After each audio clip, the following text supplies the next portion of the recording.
truth is, it speaks to itself. I saw that conference. I saw how the government officials tried to defend things that didn't exist. Take, for instance, one of the ministers I was on the panel said there were, this is the line the government keeps putting out, that there was no provision for subsidy in the law when they removed subsidy. But you see, they don't tell the full part of the story that this government also claimed they paid subsidies till 2024. Mm-hmm. It was when the prices jacked up. So when they said subsidy gone, they were still paying subsidies. These are empirical facts. The NNPC was still paying subsidies within. It was when they said they removed it totally that happened. So they tell a lot of half-truths. There's a danger of a single story.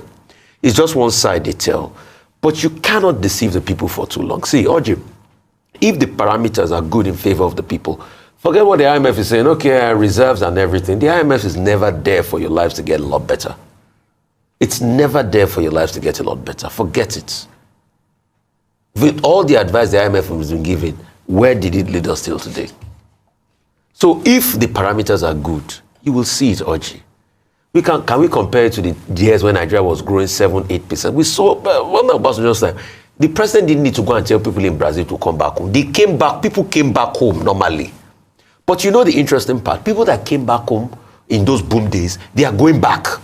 Yeah. They've all gone back. All right. So you don't need to tell people, it's not a case of overselling. Right. What you should focus on is leave the sentiment and the buzzword, the head lies. You were saying headlines don't lie. No. There's something we call headlines. I can do propaganda and craft an headline now. It doesn't. I can craft headlines. Depends on what you're reading. Yes. Yeah. So what you will say is it depends on what you are reading. Headlines can be headlines. True. So I can craft headlines for you just to feel that things are working, but they're not working. And it goes back to the fact that they need to get a lot done. All right. The MBA conference is one. I've also had the chance to be able to moderate one of the sessions of the MBA conference where we speak truth to power for each other. And I think these are the feedbacks the government should be able to take. As it is, we're talking to the diaspora community in Brazil. Yes, these are the reforms, but the question is, so that's their own single story. Oh, we've put in reforms, we remove this, we remove that, remove this, remove that. Ayo was saying, reduce corruption. No, corruption is gone already, so forget why that you raise government. So the second part of the story is this. You have done the reforms, but that reforms too have increased price ×3 for the lives of Nigerians. Yeah, but remember what the president said. It's plunged more people into poverty. It's plunged more people into pain. And the problem also is that you have not shown us a strategic plan to be able to come out of it. All right. The president has said that these reforms are like, they're going to be like the childbirth. So there's going to be a lot of suffering, pain before we reap the show us fruits of the reforms. I'll give you an instance. But in the meantime, the president is back. I know. I want to give you an instance. We have those videos. We can play that quickly. I want to give you an instance, please. After the president pulled out subsidy, announced subsidy gone, mid-2023. Yes.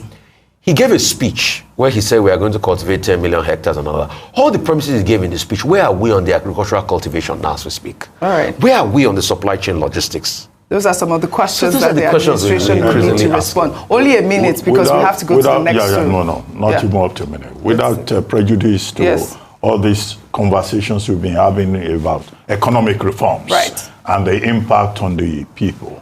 Now, there's something in journalism called leading questions. When you phrase questions to have a predetermined intended answer. Yes. So, a typical example will be those questions that you showed. When you ask people, do you think hope has been renewed? There are only two options. Yes. When you ask them, is Nigeria economy better than it? If you were to disaggregate it, then of course there will be room for further reflection or for analysis. So these are trick questions that just lead to one particular answer. All right. So we need to be careful about that. Okay. So in other words, that may not be a proper reflection of the diverse, disaggregated views of the Nigerian Bar Association. Right, well said. Or even some of the Nigerian people. Or even the Nigerian people. Some of the Nigerian people. Well, all right. Well said, you all. We'll take countries. This new initiative, known as the JICA Africa Hometown Program, is a symbolic sister city-style initiative that designates a Japanese city as a hometown for a partner African country. However, in the last 2 days, Japan has had to firmly deny widespread reports that these cities will be given away to African nations. Well, in Nigeria's case, the Japanese Foreign Ministry on Tuesday issued a statement to deny a special visa program that was announced by the Nigerian government. The Nigerian official had indicated that the city of Kisarazu, designated as Nigeria's hometown, would provide a new visa category for highly skilled Nigerians. Now, let's read a part of the statement from the Japanese Foreign Ministry denying the report. And they wrote in part, "There are no plans to take measures to promote the acceptance of immigrants or issue special visas for residents of African countries. And the series of reports and announcements concerning such measures are not true. The Ministry of Foreign Affairs of Japan will continue to make efforts to ensure that appropriate reporting and statements regarding this matter are carried out." Well, Japan has also had to deny a false claim that another place, Ngagi City, would become part of Tanzania. Similarly, Japan's public broadcaster, NHK, said that in another city, Mbari, which is designated for Mozambique, officials there have received about 1,000 emails and over 450 calls about this cultural exchange program.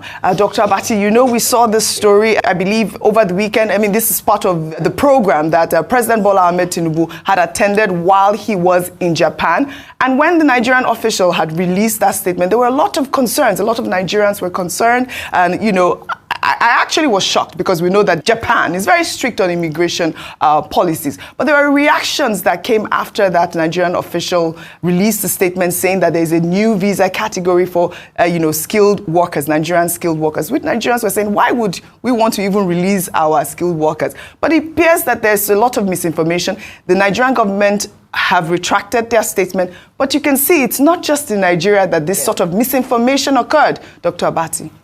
Okay, well, I mean, this is clearly, it will appear a case of misinformation, diplomatic misinformation. And there are other dimensions to it. Let me start with the misinformation. Now, when President Bola Ahmed Tinubu was in Japan, the Japanese authorities, speaking through the Japanese International Cooperation Agency, JICA, said that as part of cultural exchange, certain cities have been designated, for a number of countries. Kirasazu for Nigeria, Sanju for Ghana, Nagai for Tanzania, Imabali for Mozambique. And of course, that caused a lot of excitement here in Nigeria, particularly when there was a statement from the State House saying that special visas will be made available for Nigerians to, go and live and work in Kirasazu. Mm-hmm. And in fact, many Nigerians were already preparing to just japa to Japan. But of course, the Japanese embassy had to quickly move in because they now had pressures in those 4 locations among the Japanese, where there is a wave of anti-immigrant sentiment, in Japan, yeah. Xenophobia, racism. Yeah. And the Japanese were saying, look, we have enough problems here. Don't go and bring some black people from Africa to come and add to our problems. And then it's political season in Japan. There is a far-right political party, the Sanseiito. That's what the political party is called. The Sanseiito is complaining about anti-immigration. Mm-hmm. In fact, they are selling this Trumpian message, they're Japanese first. And so it's that political party now that has led this wave of protests and complaints within Japanese community that we're saying Japanese first here. Yeah. You want to go and bring people from Ajegunle and where is that your neighborhood? Okay. Tell us. Is it from Zurulere.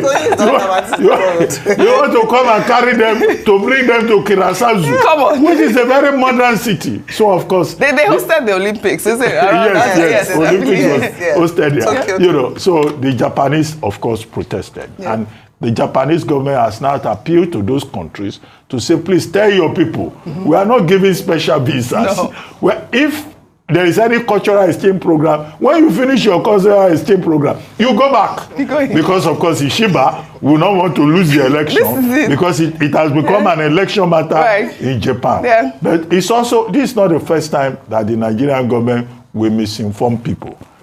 We had another embarrassment the other time.